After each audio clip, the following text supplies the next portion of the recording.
তো ভাই আজকে 18ই মার্চ, আজকে বিকেল 5টার সময় ধুরন্ধর আজকে রিলিজ করার কথা ছিল, পেড প্রিভিউ শো। তো যথারীতি আমরা হলে এসেছি, শো রীতিমতো হাউসফুল, সবাই আস্তে আস্তে ঢুকছে। বাট দ্য থিং ইজ, এরা হল চালু করে দিয়েছে, বললো ভেতরে গিয়ে বসুন, কিন্তু সিনেমা কখন চালু হয় আমরা জানি না, কারণ এখনও কেডিএম আসেনি।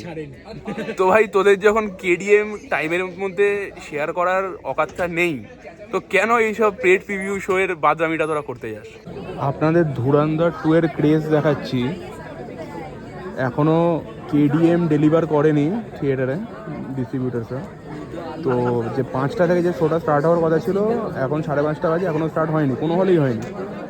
তো আমরা যে হলে দেখতে এসেছি, সেই হলে কর্তৃপক্ষ হলে ঢোকানোর সময় বলে দিলেন যে এখনও কেডিএম রিলিজ হয়নি, তো কখন কেডিএম আমরা পাবো আর সিনেমাটা স্টার্ট হবে আমরা জানি না, অনেকটাই লেট হতে পারে। তো যারা যারা রিফান্ড নেবেন নিয়ে নিন, বাট কেউ রিফান্ড নেয়নি, দেরি হবে জেনেও সবাই হলে ঢুকেছে। So this is the craze of a film. Welcome back to my channel দৃশ্যান মোড়, আমি দৃষ্টান্ত। এই ভিডিওটা আমি রাস্তায় করছি কারণ আমি প্রচণ্ড এক্সাইটেড। আর এখন আমি আমার ফ্ল্যাটে নেই, আমি আমার বাড়ি যাচ্ছি, তাই আমি সেট আপে বসে ভিডিওটা করতে পারছি না। এই ভিডিওতে আমরা কথা বলবো ধুরন্ধর 2 দ্য রিভেঞ্জকে নিয়ে। হ্যাঁ, আমার সিনেমাটা দেখা হয়ে গেছে একদম ফার্স্ট ডে ফার্স্ট শো, অর্থাৎ মানে paid preview show first show আমার দেখা হয়ে গেছে। অ্যান্ড চলো কথা বলি ধুরন্ধর 2 নিয়ে, যে কেমন হলো অ্যান্ড আমাদের এই যে এক্সপেকটেশন ছিল ম্যাচ করাতে পেরেছে কিনা। Let's start. সো ধুরন্ধর 2, এক কথা যদি বলি, আমার দারুণ লেগেছে, যেটা আমি অলরেডি বলেছি কুইক রিভিউতে। I literally love the film. এটা শুধু মানে কোনো একটা কারণের জন্য নয়, দেয়ার আর মেনি রিজনস।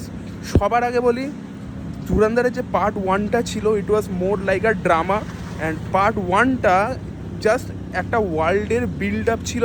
অ্যান্ড বলতে গেলে একটা সিনেমা বা একটা কন্টেন্টের যে টোটাল 3টে অ্যাক্ট হয়, তার প্রথম 2টো অ্যাক্ট ছিল। এই কাজটা বেসিক্যালি দ্য থার্ড অ্যাক্ট, কারণ এই সিনেমাটা তার টাইটেলের মাধ্যমে বুঝিয়ে দিয়েছে। সিনেমাটার নাম হচ্ছে ধুরন্ধর দ্য রিভেঞ্জ। তো বুঝতেই পারছেন যে আমরা যে জিনিসগুলো পার্ট 1-এ দেখেছি, সেই জিনিসগুলোরই রিভেঞ্জ এবার হামজা নেবে। নাও কিভাবে নিতে পেরেছে, অ্যান্ড অ্যাকচুয়ালি সেগুলো কি সেই হাইট আমাদের দিয়েছে? আমি বলবো হ্যাঁ, দিয়েছে। যখন আপনারা ওই রিভেঞ্জগুলো নেওয়াটা দেখবেন, আপনারা সেই মজাটা পাবেন। এবার আমি আসবো এর গল্প ভেরি সিম্পল। জাস্ট পার্ট 1-এ যেগুলো হয়েছিল সেটারই আফটার ম্যাথ অ্যান্ড কন্টিনিউয়েশন হচ্ছে এইটা। অ্যান্ড বাকি যা ট্রেলারে অলরেডি দেখানো হয়েছে সেগুলোই আমাদের এখানে দেখানো হচ্ছে। তো স্টোরি এর থেকে বেশি কিছু বলার নেই, কারণ স্টোরিটা ভেরি সিম্পল। আমি আসবো পজিটিভে আর নেগেটিভে।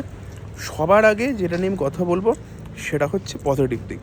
ফার্স্ট, এর যে রাইটিংটা আছে অ্যান্ড এর এডিটিং, সিনেমার রাইটিং দুর্দান্ত, যেটা আমরা ধুরন্ধর 1-এর ক্ষেত্রেও দেখেছি।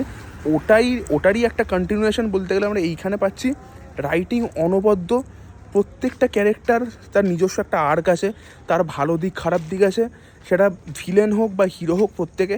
ইভেন আমি একটা জিনিস থেকে সত্যিই খুবই আপ্লুত হয়েছি, যে ভিলেনের যে ক্যারেক্টারটা, অর্থাৎ অর্জুন রামপালের যে ক্যারেক্টারটা, তার খুব বেশি স্ক্রিন টাইম আছে না, বাট তার ক্যারেক্টারটারও যে পার্সোনাল লাইফেরও যে একটা প্রবলেমস আছে, সেইগুলো কিন্তু এই সিনেমাতে এক্সপ্লোর করা হয়েছে। দ্যাটস ওই ক্যারেক্টারটার সাথে আপনারা কিন্তু কানেক্ট হতে পারবেন, যে কেন হি ইজ লাইক দ্যাট। সেরকমই রণবীর সিং, তার তো অবভিয়াসলি আমরা তার পাস্ট লাইফটার ব্যাপারে জানতে পারছি, কিন্তু সেটারও কিছু আঙ্গিক আছে। ইভেন একটা জিনিস আপনারা দেখবেন, যে যখন সে ইন্ডিয়া থেকে পাকিস্তানে যায় তার মিশনের জন্য, একটা জায়গা আছে যেখানে সে তার ফ্যামিলির ফটোটাকে পুড়িয়ে দেয়, অর্থাৎ সে এখন থেকে তার ফ্যামিলির সাথে নেই। তো ওই চ্যাপ্টারটা তার লাইফে ক্লোজ। আবার তার মিশন শেষ করে যখন সে ইন্ডিয়াতে ফিরছে, তখন তার যে পাকিস্তানের ফ্যামিলি, সেটারও কিন্তু সে ফটো পুড়িয়ে দেয়। সো এই যে আফটার ম্যাথগুলো অ্যান্ড এই যে প্রত্যেকটা জিনিসকে কানেক্ট করা, সেটা খুব ভালো লাগছে। অ্যান্ড এখানে অনেক কিছু আছে, যেমন রণবীর সিংয়ের একটি বন্ধুর চরিত্র আছে, তার একটা দিক আছে, তার একদম মানে শুরু থেকেই তার ক্যারেক্টারটা আছে, এবং মাঝখানের একটুখানি দেখানোর পরে সে আর নেই, আবার সে অনেক পরে আসে, লাইক ইন্টারভ্যালে। তো যেভাবে পুরোটাকে সেট আপ করা হয়েছে, আপনাদের একটা টাইমের পরে আপনারা ওই বিষয়টা মাথা থেকেই বেরিয়ে যাবে, কিন্তু পরে যখন দেখবেন যে অ্যাকচুয়ালি ভাই এগুলো তো সব কানেক্টেড তখন থেকে, তো তখন আপনার মাথাটা ঘুরে যাবে, এটা অ্যাকচুয়ালি এরকম ছিল। সো রাইটিং বেশ ভালো, অ্যান্ড এডিটিংকে নিয়ে তো কোনো কথা বলবো না, প্রচণ্ড ওয়েল চপড, খুব বড় নয় খুব ছোট নয়, প্রত্যেকটা জিনিসকে প্রপার টাইমিং দিয়ে শেষ করা, অ্যান্ড সিনেমাটা কমপ্লিট মনে হয়। আর সবথেকে বড়ো ব্যাপার যেটা রাইটিং অ্যান্ড এডিটিংয়ের ক্ষেত্রে খুব ভালো জিনিস, সেটা হচ্ছে এই সিনেমাটা একটা 3 ঘন্টা 50 মিনিটের সিনেমা, আপনারা লেন্থটা ফিলই করবেন না। পার্ট 1-এর ক্ষেত্রে তাও কিছু কিছু জায়গায় একটু ল্যাগি মনে হচ্ছিলো আমার, যেটা যেটা এখানে আমার মনে হয়নি। এখানে দুর্দান্ত এডিট, মানে আমি বলে বোঝাতে পারবো না, বুঝতেই পারিনি কীভাবে পুরো সিনেমাটা শেষ হয়ে গেল। তার সাথে পারফরমেন্স অ্যাজ ইউজুয়াল দারুণ, অ্যান্ড মিউজিকের কাজ। আমি গানের ক্ষেত্রে এটা বলবো না যে পার্ট 1-এর মতো হয়েছে, ভালো হয়েছে, বাট পার্ট 1 লেভেলে যায়নি। যদিও একটা দুটো গান, মানে দুটো গান স্পেসিফিক্যালি আছে যেগুলো এটা জুক বক্সে অ্যাড করেনি, মানে রিলিজ এখনও করেনি, সেটা মানে romantic and sad song. So ওই দুটো গান কিন্তু এবার রিলিজ করা উচিত। দারুণ বিজিএমের কাজ, দারুণ হয়েছে, নো ডাউট দারুণ হয়েছে।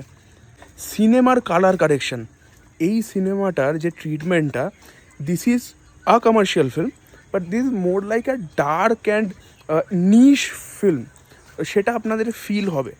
আগের পার্টের থেকে এই পার্টটা আরেকটু ডার্কার করা হয়েছে, ব্ল্যাককে খুব ভালো এস্টাবলিশ করা হয়েছে এবং হ্যান্ডেল করা হয়েছে, and this is more realistic. And একটা কথা আপনাদের বলতেই হবে এটা দেখার পরে, this film is way more realistic and brutal than the first part, যেটা আমার বেশ ভালো লেগেছে। এটা খুবই নিশ ফিল্ম হওয়ার পরেও this is an entertaining film, and all over যে ট্রিটমেন্টটা, সেটা কিন্তু এই সিনেমাটার স্টোরি টেলিংটাকে বেশ ভালোভাবে জাস্টিফাই করতে পেরেছে। একটা জিনিস হচ্ছে কাস্টিং। ফার্স্ট পার্ট নিয়ে কাস্টিংয়ের কথা সবাই বলেছে, এই পার্টটা নিয়েও বলবে। স্পেসিফিক্যালি একটা চরিত্র নিয়ে আমি বলবো, দ্যাট ইজ নওয়াজ শরীফ।